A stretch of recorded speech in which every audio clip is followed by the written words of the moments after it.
There's a character hidden in Cars 2 that Pixar never officially explained. Her name is Celine Dephare.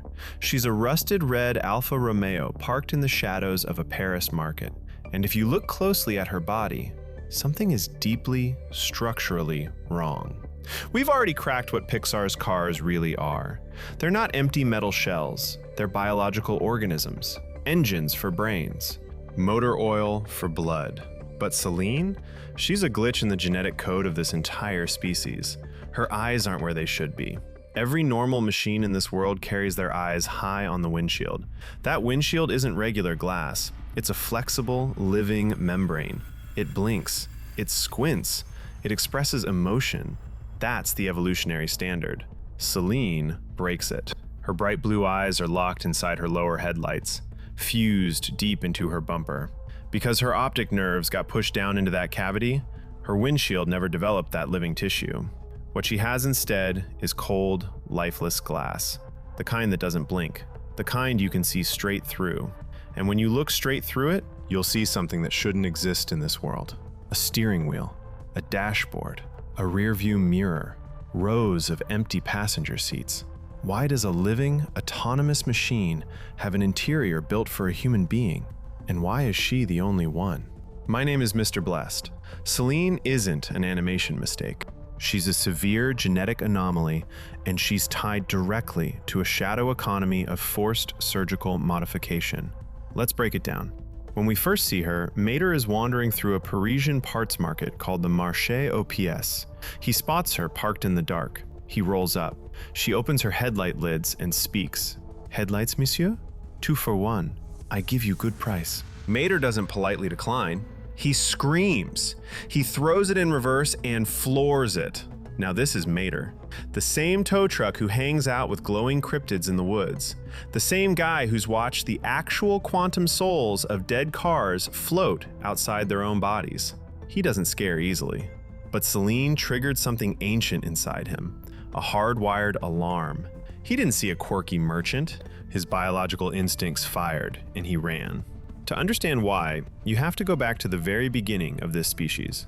Millions of years ago, the original autonomous machines executed a cold protocol.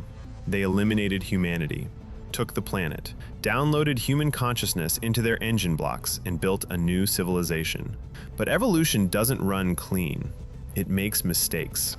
Sometimes ancient genetic code resurfaces in a body that was supposed to be modern. Here's the anatomy lesson you need. For a machine like Lightning McQueen, the windshield is thick, living tissue.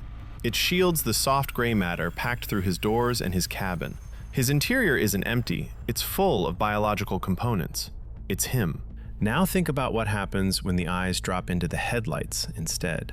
The windshield loses its purpose. Without optic nerves feeding into it, the living membrane never grows. The tissue stays dead, the glass stays clear, and the cabin stays hollow. That hollow cabin is what you're staring into when you look through Celine's windshield. A steering wheel built for hands that no longer exist. Seats waiting for passengers who were eliminated millions of years ago. Her central nervous system never expanded into that space. It stayed buried in her engine block. Her body filled in the shape of a human interior, but left the inside completely empty. That's not design. That's genetic memory.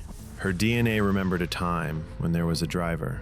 In a world where the quantum souls of dead machines genuinely exist, Celine isn't just carrying a mutation, she's carrying a ghost.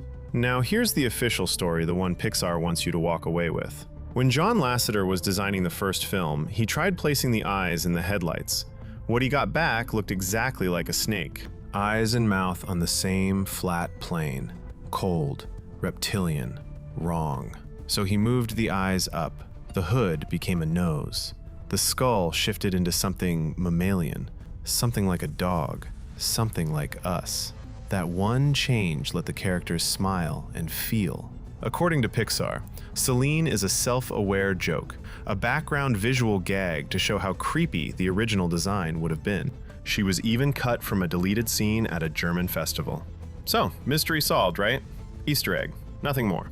Except, if you've spent any time inside this biological universe, you know nothing in it is ever just a joke. Let me tell you what the biology actually says. In evolutionary science, what Celine has is called an atavism, a genetic regression, a physical step backward to a much older, more primal state. Remember the pterosaurs? Massive biomechanical reptiles that ruled this planet before modern cars. Lasseter's entire eye decision was about separating modern cars from those cold-blooded ancestors. Celine's eyes didn't make that separation. Her genetic code glitched. She didn't evolve along the mammalian path, she devolved. She's carrying the blueprint of a prehistoric reptile in a world that evolved past it. When Mater's instincts kicked in and sent him screaming down that alley, it wasn't a bit. His survival code recognized an ancient predator. He ran the way any mammal runs from something that isn't supposed to be there anymore. And here's where it gets darker. You remember Mia and Tia Lightning McQueen's fans who flashed their headlights at him in the first movie? The film plays it off as a joke, but it locked in a strict anatomical rule. In this biological universe, headlights are the physical equivalent of a chest. If Celine's headlights are her chest, and her eyes are physically trapped inside those headlights, she is the biomechanical version of a blemmy eye. Medieval creatures from folklore with no heads, their faces grown straight into their torsos. No separation, no elevation, just a face buried where it shouldn't be. She isn't an oddity, she's a structural deformity, walking around in plain sight. Now the question becomes, why does she look this way? Look at that rust eating into her red paint. Rust in this world isn't just cosmetic damage. It's a degenerative biological condition. It eats the living tissue of the chassis. It spreads, and if it reaches the windshield, it destroys that flexible membrane. The optic nerves start to fail. You go blind. Dynaco doesn't care about that. If you're not a premium model with corporate sponsorship, you don't get premium medical care. You get cut off. You get left to decay. So, Celine did what anyone does when the system abandons them. She went underground. She found an illegal clinic. She let them extract her optic nerves from her deteriorating windshield and transplant them directly into the cavities of her front bumper. She had her visual cortex wired straight into the electrical grid of her headlights. That's why those glass headlights can blink like real eyelids. She didn't evolve that way. She paid for it. And now she stands in the shadows of that Paris market, a walking advertisement for the clinic that cut her open, offering other rusting, desperate machines the same procedure. 2 for 1. I give you good price. She's not selling car parts. In a world where the chassis is a living exoskeleton and the wiring is a nervous system, she's offering an illegal surgical modification on a dark street corner. That's what Mater wandered into, a black market for biological components, and he didn't realize it until he was already standing right in the middle of it. No wonder he screamed. He's a simple tow truck from a quiet desert town. He doesn't know about underground clinics. He doesn't know about surgical redistribution. He just looked up at a heavily rusted organism with her eyes trapped in the wrong part of her body, and something deep in his biological core told him to get out. This is what the lower class actually looks like in this universe. If you're born sleek and fast, you get the sponsorships. You get clean fuel. You get to live in the light. If you're born flawed, or if your body starts to break down, you get pushed to the margins. The corporations cut you off. Society moves on without you. And you make impossible choices just to keep your biological core running one more day. Celine Dephare is what that looks like. She's not a villain. She's not a joke. She's the end result of a system that was designed to discard anyone who doesn't perform.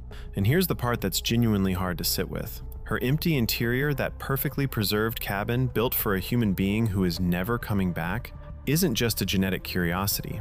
It's proof. These machines didn't just inherit our planet, they inherited our cruelty. They built a hierarchy just as brutal as the one we left behind. The elite race cars shine under Dynaco money, while the sick and the mutated trade their own peripheral nodes in dark alleys just to survive another week. The next time you watch that Paris scene, don't laugh at the joke. Look straight through her lifeless glass. You're not looking at a background gag.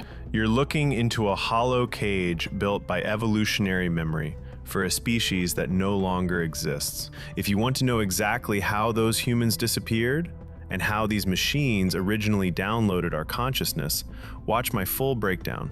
It's called What are Pixar's cars really? The dark truth. Click it on your screen right now. My name is Mr. Blessed. Keep your headlights on. Don't let the ghosts get to you. And stay safe out there on the roads.